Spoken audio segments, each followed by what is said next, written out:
ఇంకా రెండు రెండు అంటే 2000 మాత్రమే. ఏంది ఏమన్నా సమ్మర్ సేల్ దందా చేస్తున్నావా గట్ల వరుతున్నావు అని చూస్తురా?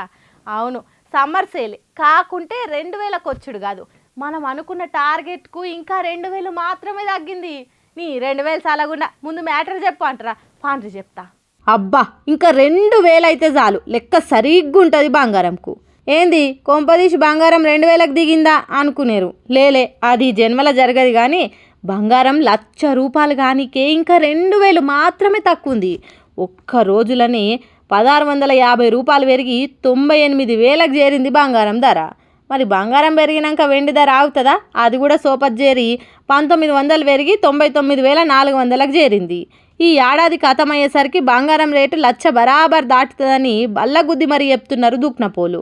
మళ్ళీ ఎందుకు ఇట్లా మనుషుల పానాలు తీస్తందుకు పగబట్టి పెరుగుతుంది బంగారం ధర అని ఆరాధిస్తే దానికి కారణము ట్రంప్ మామ సుంకాల ప్రభావం అని తేలింది. ఇక పెండ్లీలు పేరంటాలు ఉన్నోళ్ళు ఇప్పుడే మీ తానున్న పైసలతోని ఎంత వస్తే అంత కొనిపెట్టుర్రి. ఇక 1,00,000 దాటితే అది కూడా కొనలేరు.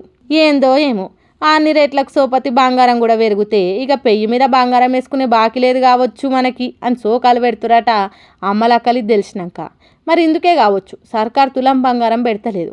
ఒకళ్ళు ఇచ్చిన ఈ నెల లగ్గమైన వాళ్ళు అప్లికేషన్ పెట్టుకొని చెక్కులు ఇచ్చే నాటికి రేటు 1,00,000 దాటితే ఆ కడమ మీది పైసలు ఉల్టా మనమే సర్కార్కి ఇచ్చి చెక్కు తీసుకోమంటారు కావచ్చు.